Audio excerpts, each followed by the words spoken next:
अभी पिछले दिनों मुझे वो मिले तो मैंने उनसे क्षमा मांगी। मैंने कहा भाई साहब आप बुरा मान गए थे, मैं क्षमा मांगता हूँ। कह रहा नहीं अब क्षमा मांगने की जरूरत नहीं, मैंने भाजपा ज्वाइन कर ली है।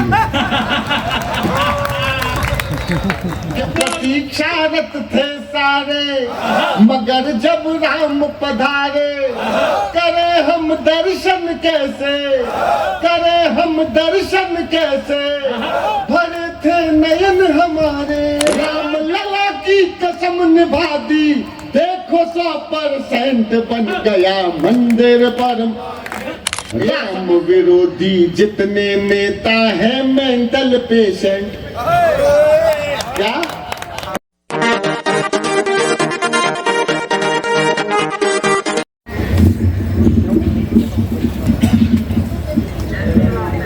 आप सभी को प्रणाम करता हूं।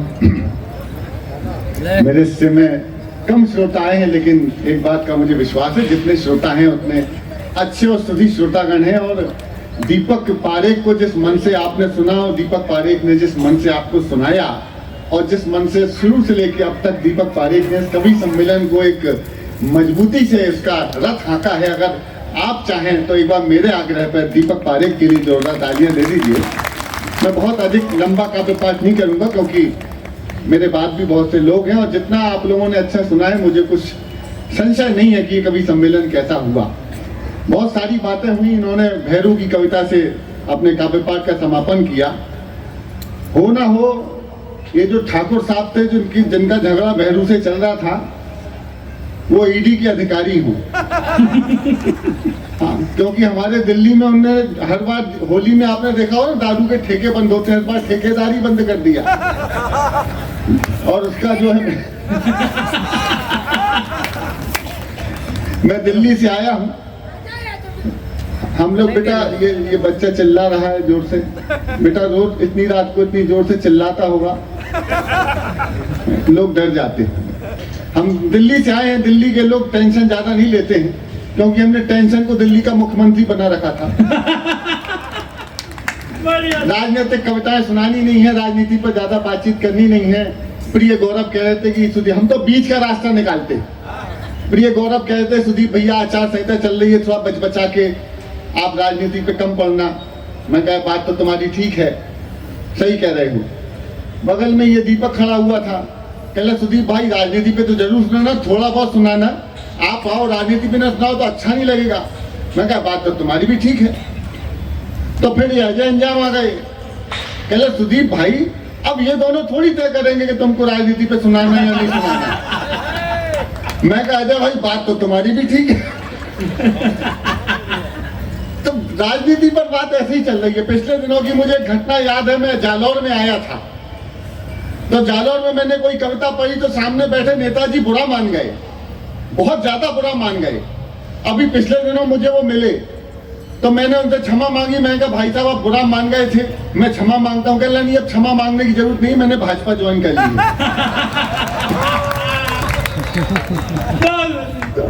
आजकल किसी का कोई भरोसा नहीं, इसलिए राजनेताओं पे कोई बात करने का धर्म रह नहीं गया। और मेरी बातों को ज्यादा गंभीरता से मत लीजिएगा। अग्रिम पंक्ति के राजनीतिक बड़े लोग बैठे हैं, मेरी राजनीतिक टिप्पणियों को बहुत गंभीरता से मत लीजिएगा। पिछले दिनों प्रमोद कृष्णम जी ने सुन ली थी, उन्हें निकाल दिया। उसके बाद गौरव वल्लभ ने सुन ली थी तो वो निकल गए। हल्की फुल्की बातों से बात प्रारंभ करूंगा। हम लंबी लंबी रेल यात्राएं करते हैं। लेकिन एक निवेदन में मेवाड़ की इस शौर्य की धरा पर खड़ा हुआ हूँ। हल्दी घाटी का माथे का तिलक लगा करके आज हम आए हैं। इस धरती के शौर्य को एक कविता में, दो कविता में, चार कविताओं में क्या, अगर इस मंच में बैठे सारे कवि पूरे जीवन भर भी गाते रहे तो ये शौर्य की गाथाएं कम नहीं होंगी। राजस्थान का शौर्य इतना स्वाभिमान है, हिंदुस्तान का सनातन का स्वाभिमान है। हम तो लंबी लंबी रेल यात्राएं करते हैं। पिछले दिनों भाई साहब आपने बहुत बढ़िया कविता सुनाई। पिछले दिनों हम भी लंबी रेल यात्रा कर रहे थे। रेल यात्रा लंबी थी तो वॉशरूम जाने का सौभाग्य मिला। सौभाग्य है। भारत की रेलगाड़ियों में वॉशरूम जाना बहुत सौभाग्य का विषय है। वॉशरूम गया तो वॉशरूम की दीवार पर एक टेलीफोन नंबर लिखा हुआ था 9424 फला फला फला, और नीचे लिखा हुआ था पूजा। मैं दिल्ली का आदमी नहीं, सीटी अभी मत बजाओ, बाद में बजाना। और मुझे देख के सीटी क्यों बजा रहे हो भाई? टेलीफोन नंबर लिखा हुआ था, नीचे लिखा हुआ था पूजा, मैंने आपदा को अफसर में तब्दील किया। टेलीफोन नंबर डायल किया, घंटी गई, फोन उठा और बातचीत शुरू हो गई। हेलो पूजा बोल रही हो? तो जो जवाब आया, सुधी श्रोताओ, अगर ऐसा जवाब आपने न जिसने ना सुना हो उसकी तालियां मुझे प्रारंभ करे। मैं 2-3 पैरोडियां पढ़ूंगा पॉलिटिकल, फिर 2-3 रंगों में कविताएं सुनाऊंगा। अद्भुत जवाब। मैंने फोन किया, घंटी गई, हेलो पूजा बोल रही हो? वहां से जवाब आया, भारतीय जनता पार्टी की सदस्यता लेने के लिए धन्यवाद।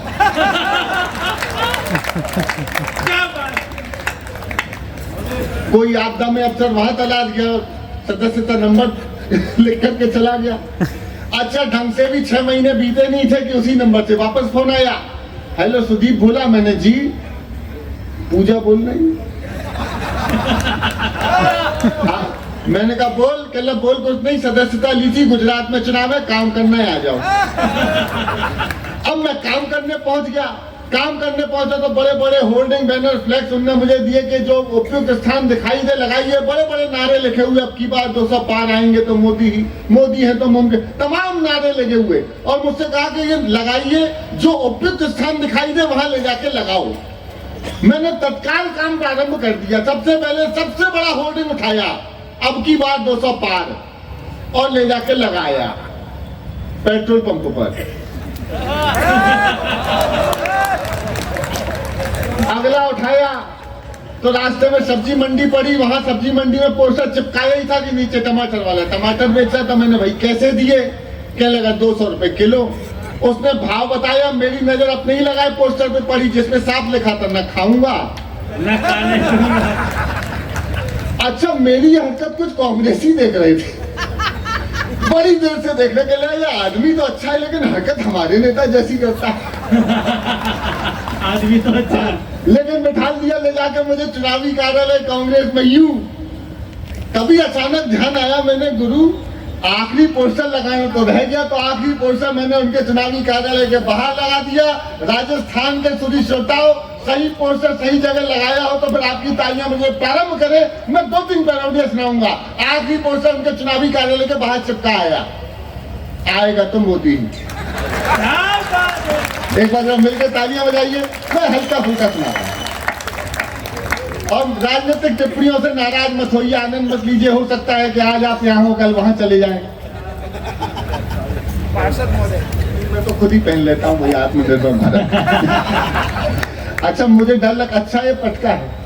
हम तो दिल्ली में लोग मफलर पहना देते थे, बाद में गाल बचा के घूमना पड़ता था। अद्भुत। मैं शुरू करता हूँ, आनंद लीजिएगा। अच्छा ये साउंड सिस्टम भी बहुत अच्छा है, थैंक यू। ये साउंड सिस्टम भैरू नाथ को हकीकत बता रहा हूँ, जो भी इसको ऑपरेट कर रहा है उसका भैरू भाई से कोई लेना देना नहीं है। अद्भुत साउंड सिस्टम है। पिछले दिनों गड़बड़ हो गया, लेकिन दीपिका जी हमारी बड़ी बहन बैठी है, वो जबलपुर में वो क्या था, एक साउंड सिस्टम था, उसका नाम भी भैरूनाथ साउंड सिस्टम वाला था।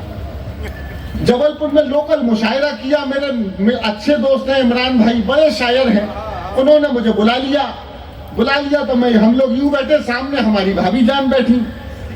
अब इमरान भाई इस पे माइक पर आए, साउंड वाले ने इको बढ़ा दिया। अब इको में आवाज गूंजती है, एक बार बोलो, कई बार निकलते हेलो हेलो हेलो हेलो। अब इमरान भाई माइक पे सामने, भाभी, इमरान भाई ने पहले शेर का पहला ही शब्द बोला था, तलाक।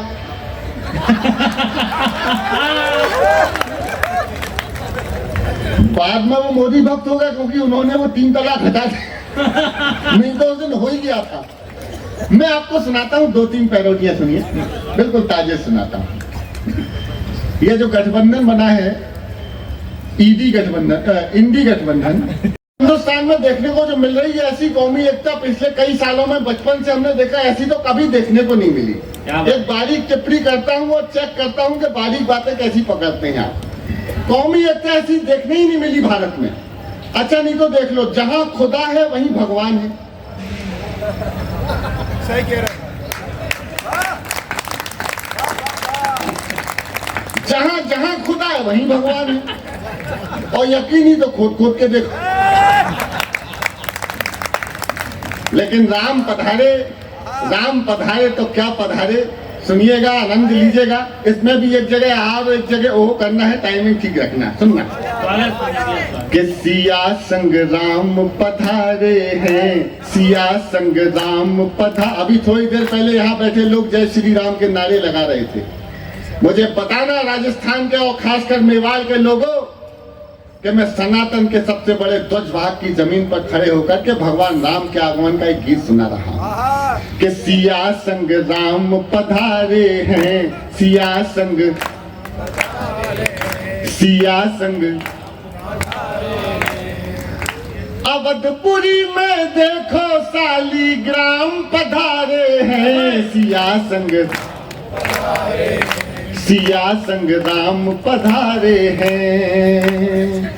प्रतीक्षारत थे सारे, आहा सब मिलके करो कि प्रतीक्षारत थे सारे, मगर जब राम पधारे करे हम दर्शन कैसे, करे हम दर्शन कैसे, भरे थे नयन हमारे, आंखों की गंगा यमुना से चरण पखारे हैं,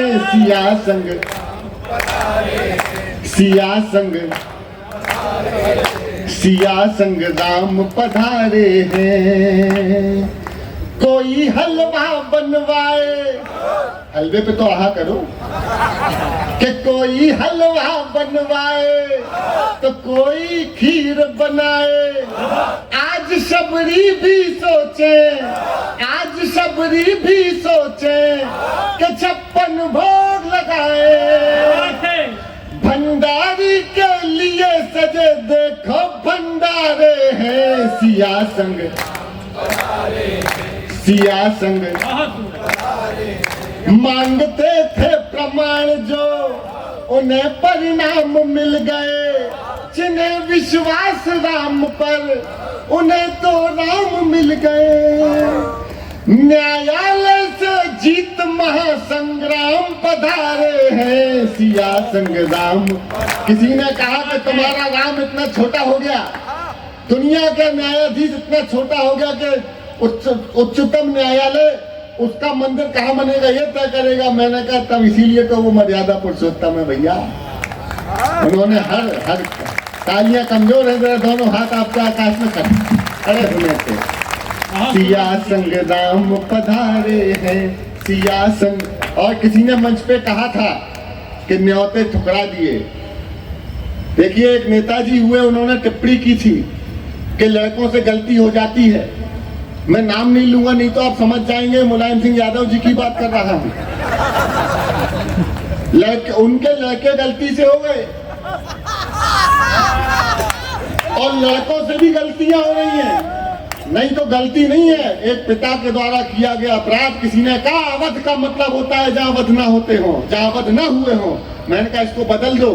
इतना रक्तकार सेवकों का गिराव जमीन पर कि अब ये बात कहना बंद कर दो। उसका प्रायश्चित करने का मौका था। मैं यहाँ किसी पार्टी के लोगों को कविता नहीं सुना रहा हूँ, मैं यहाँ सनातन के ध्वजवाहकों को कविता सुना रहा हूँ। मैं देखना चाहता हूँ कि अंदर कितना खून हिलोड़ मारता है कि जो न्योते ठुकराते हैं। एक साथ आहा हो करो तो आनंद आएगा जरा।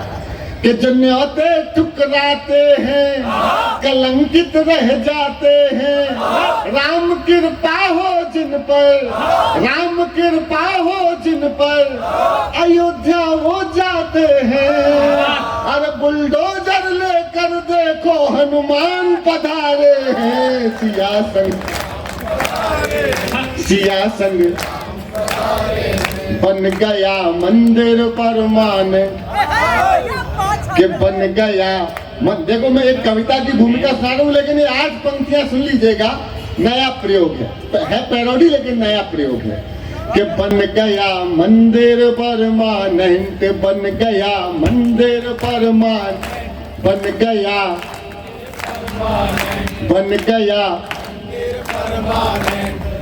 वही बना है जहाँ तना था राम लला का टेंट, बन गया मंदिर परमानेंट। कार सेवकों ने दिखलाया था अपना टैलेंट, क्या बात है। कार सेवकों हाँ, कार सेवकों ने दिखलाया था अपना टैलेंट, राम लला की कसम निभा दी, देखो 100% बन गया मंदिर पर। एक समस्या और एक इलाज, 2 पंक्तियां हैं, आनंद आएगा। राम विरोधी जितने नेता हैं मेंटल पेशेंट। क्या? राम विरोधी जितने नेता, क्या बात। हाँ, राम विरोध। अगली पंक्ति में इलाज कर दूं तो अब तक की सर्वाधिक तालियां मांगता हूं। राम विरोधी जितने नेता हैं मेंटल पेशेंट, ट्रीटमेंट होगा 24 में देकर उन्हें करंट, बन गया मंदिर बन गया। आखिरी सुनिएगा और सर्वाधिक तालियां, फिर मैं कविता सुनाऊंगा जो कविता सुनाने यहाँ आया हूँ। सुनिएगा कि ज्ञान वापी में पूजा होगी, आया है जजमेंट।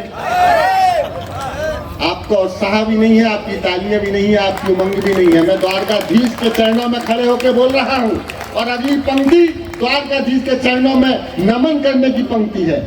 ज्ञान वापी में पूजा होगी, आया है जजमेंट, मथुरा के भी जमा हो गए कोर्ट में डॉक्यूमेंट, बन गया मंदिर बरमान, बन गया मंदिर बरमान।